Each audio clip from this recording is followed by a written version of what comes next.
뭇 백성들아 이를 들으라. 세상의 거민들아 모두 귀를 기울이라.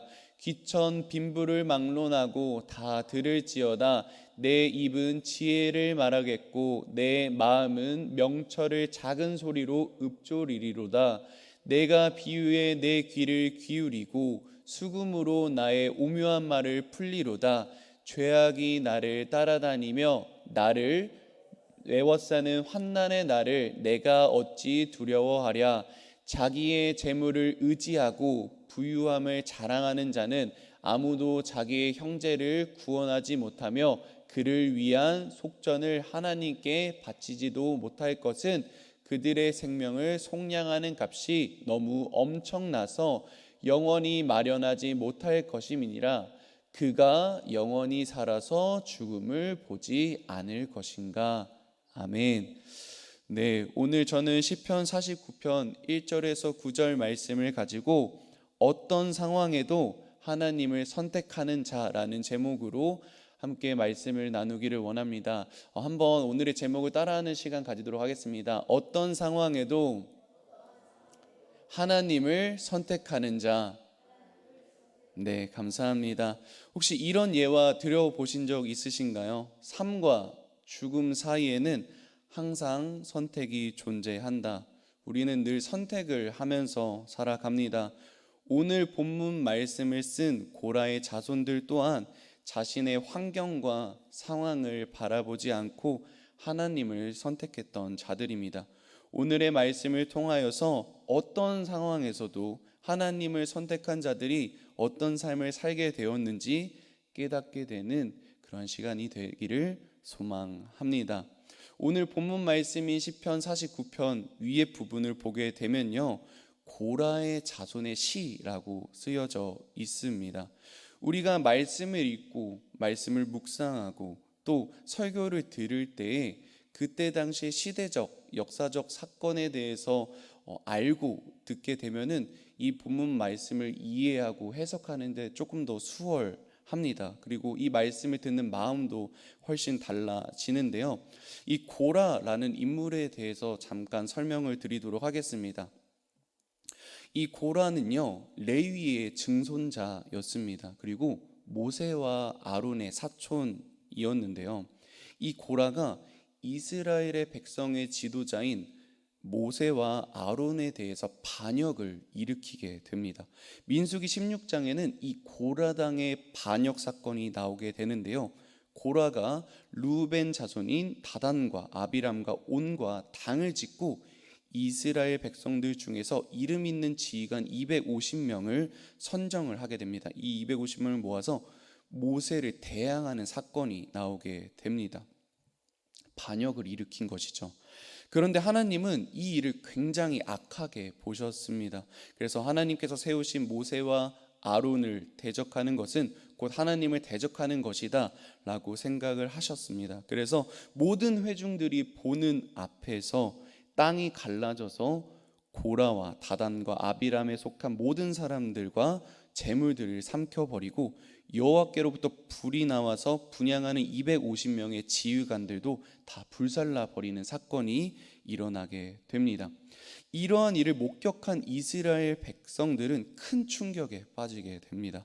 그래서 이스라엘 백성들은 이 고라당의 반역은 하나님을 대적하는 역사적인 사건으로 기억이 되게 됩니다.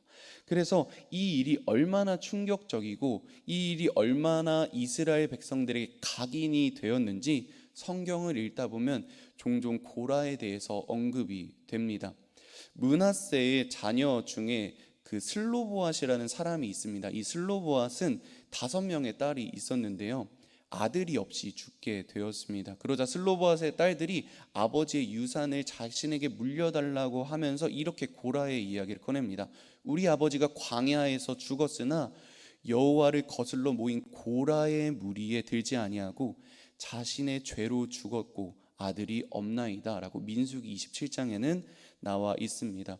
왜 이 슬로보앗의 딸들이 고라당의 반역 이야기를 꺼냈을까요? 고라와는 엮이고 싶지 않았기 때문입니다. 이 고라와는 엮이고 싶지 않았던 이 정서가 이스라엘 백성들에게 있었던 것으로 보여집니다. 그만큼 이스라엘 백성들에게 있어서 고라당의 사건은요, 반역의 대명사로 자리 잡고 있고 아주 수치스러운 이름이었습니다. 그래서 이 고라라는 인물은 수치스러운 이름이었다라고 생각해 주시면 되십니다. 우리나라로 생각을 하자면은 우리나라를 팔아버린 그 친일파라고 생각을 하면 될 것 같습니다. 그런데 그런 수치스럽고 그렇게 각인되어 있는 이름을 쓰고 살아갔던 사람들이 있습니다. 누구였을까요? 고라의 아들들이었습니다. 그리고 고라의 자손들이었습니다. 이 엄청난 고라당의 반역 사건에서 기적적으로 고라의 아들들은 살아남았습니다. 이것을 통해 추론할 수 있는 것은 고라의 아들들은 아버지 고라가 반역을 할 때에 그 모의에 가담하지 않고 오히려 반대하지 않았을까라는 추측도 합니다. 그들은 고라당 반역 사건 이후 고라의 아들이라는 이름으로 살아가고요, 또 고라의 자손 이름으로 이스라엘의 역사 속에 존재를 했습니다. 그들의 삶은 어떠했을까요?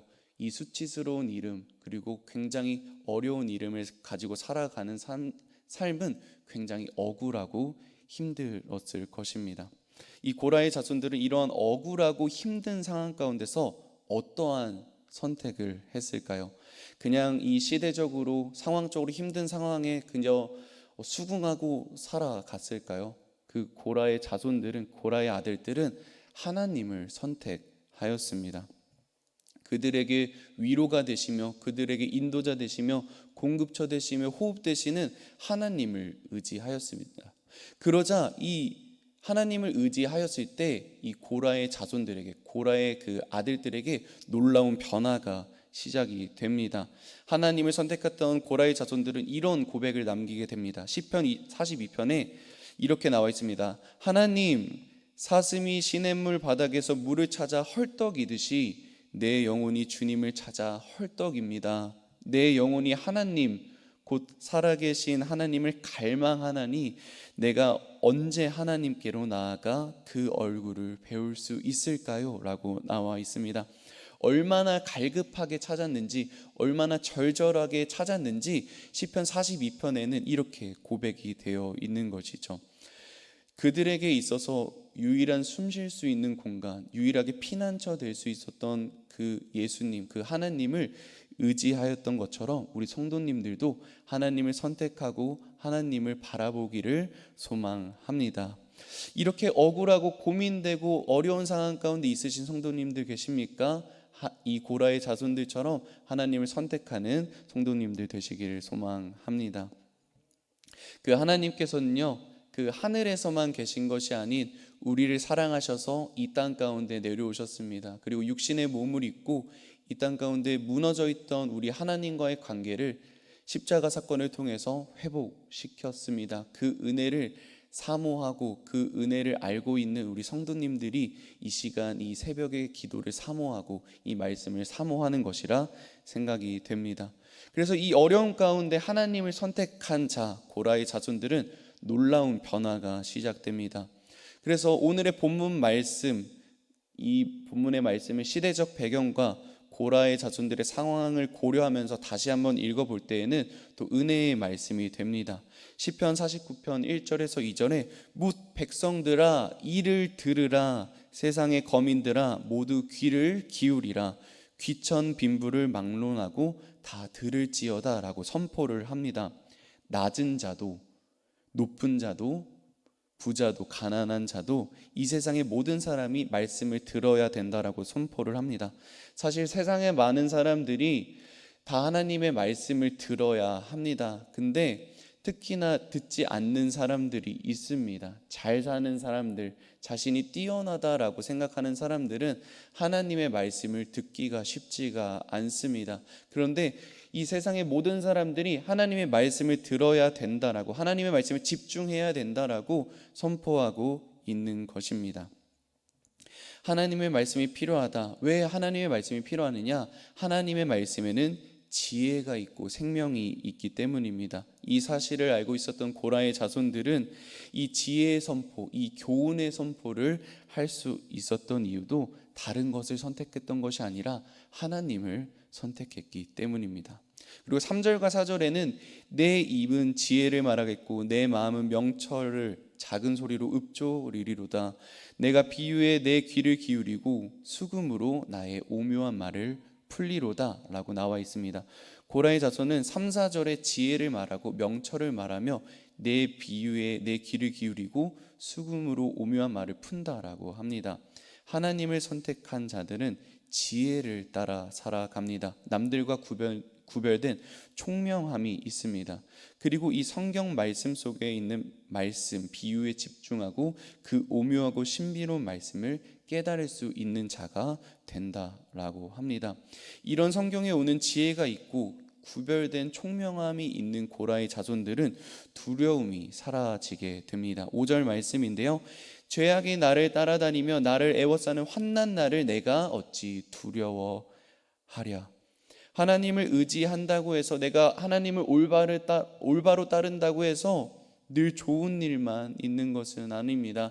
하나님을 온전히 믿는데 우리의 삶 가운데 굉장히 어려운 일이 닥칠 수도 있습니다. 하지만 우리가 이 어려운 상황 가운데서도 이 힘든 상황 가운데서도 주저하고 낭망하지 않을 수 있는 이유는 우리에게 있어서 은혜 되시는 하나님을 바라보았기 때문입니다. 이 은혜 너머에 있는, 이 고난 너머에 있는, 이 힘든 너머에 있는 하나님을 바라보았기 때문입니다. 그래서 이렇게 고백할 수 있는, 이 고난 속에서도, 이 어려움 속에서도 하나님을 선택할 수 있는, 하나님의 은혜라고 선포할 수 있는 우리 성도님들 되시기를 소망합니다. 오늘 본문의 고라의 자손들이 하나님만을 믿기로, 하나님만을 선택하기로 결정했다고 해서 어려움을 안 당한 것이 아닙니다. 그래서 이 어려움 가운데, 힘든 가운데 있는 성도님들 가운데 하나님의 은혜가 있기를 소망합니다. 마지막으로 하나님을 선택한 고라의 자손들은 죽음을 두려워하지 않게 되었습니다. 제가 얼마 전에 기사를 보았는데요. 미국의 어떤 개발자 30대의 막대한 부를 축적했다고 합니다. 자신의 회사를 8억 달러, 약 9,850억에 매각한 이후 신체적인 젊음을 되찾기 위해서 매년 200만 달러, 그러니까 25억을 매년 투자하고 있다라고 합니다. 현재 나이는 45세인데요. 그는 아침에 일어날 때마다 매일 야채 혼합 주스를 먹으며 60개의 알약으로 하루를 시작을 한다고 합니다. 그리고 자신의 노화, 죽음을 늦추기 위해서 17세인 자신의 아들의 피를 수혈받기도 했다라는 기사를 읽었을 때 제가 굉장히 충격에 빠지게 되었고, 또 오늘의 본문 말씀이 또 생각나게 되었습니다. 6절과 9절에 자신의 재물을 의지하고 부유함을 자랑하는 자는 아무도 자기 형제를 구원하지 못하며 그를 위해 속전을 하나님께 바치지도 못할 것은 그들의 생명을 속량하는 값이 엄청나서 영원히 마련하지 못할 것임이니라. 그가 영원히 살아서 죽음을 보지 않을 것인가 라고 나와 있습니다. 세상의 사람들은요, 죽음을 두려워합니다. 하지만 예수님을 믿고 살아가는 사람들, 어떠한 상황 가운데서도 하나님을 선택한 자들은요, 이 죽음 너머에 있는 하나님의 은혜를 바라보게 됩니다. 하나님을 선택한 사람들은요, 삶의 변화가 일어나게 됩니다. 말씀의 결론입니다. 어떠한 상황과 환경 가운데서도 하나님을 선택한 고라의 자손들은 삶의 관점이 변화되게 되었습니다. 우리 성도님들의 삶 속에서도 하나님을 선택하여 삶이 변화되는 모든 성도님들 되시기를 소망합니다. 기도합니다. 주님, 고맙고 감사합니다. 우리가 어떠한 상황과 환경 가운데서도 주님을 선택하기를 소망합니다. 남들이 이해하지 못하고 남들이 우리의 아픔과 슬픔을 위로하지 못할 때 주님께서는 우리의 아픔과 슬픔을 위로하십니다. 우리의 눈물을 아시고 우리의 상황을 아시고 우리의 힘듦을 주님께서 아십니다. 이 상황과 환경 가운데 있을 때에 우리가 하나님을 바라볼 수 있게 우리의 마음을 더욱더 단련시켜 주시옵고 하나님만을 늘 선택하며 살아갈 수 있는 우리 성도님들 될 수 있도록 주님께서 역사하여 주시옵소서. 이 새벽을 깨워 하나님께 나아온 성도님들의 삶 가운데 늘 하나님을 선택할 수 있는 은혜를 허락하여 주시옵고 또 이 하루하루의 삶을 살아갈 때에 하나님의 은혜가 무엇인지 하나님의 기쁨이 무엇인지 하나님을 바라봤을 때 우리 삶이 어떻게 변화되는지 늘 묵상하면서 살아갈 수 있는 우리 모든 성도님들 될 수 있도록 주님께서 역사하여 주시옵소서. 주님께 드려지는 예물들이 있습니다. 이 드려지는 예물 주님께서 기억하여 주시옵고 이 드려지는 예물이 죽어가는 자들을 살리고 배고픈 자들을 먹이며 이 세상에 주님의 복음을 전하는데 귀하게 사용될 수 있게 주님 역사하여 주시옵소서. 이 모든 말씀 우리를 사랑하시는 예수님의 이름으로 기도드립니다. 아멘.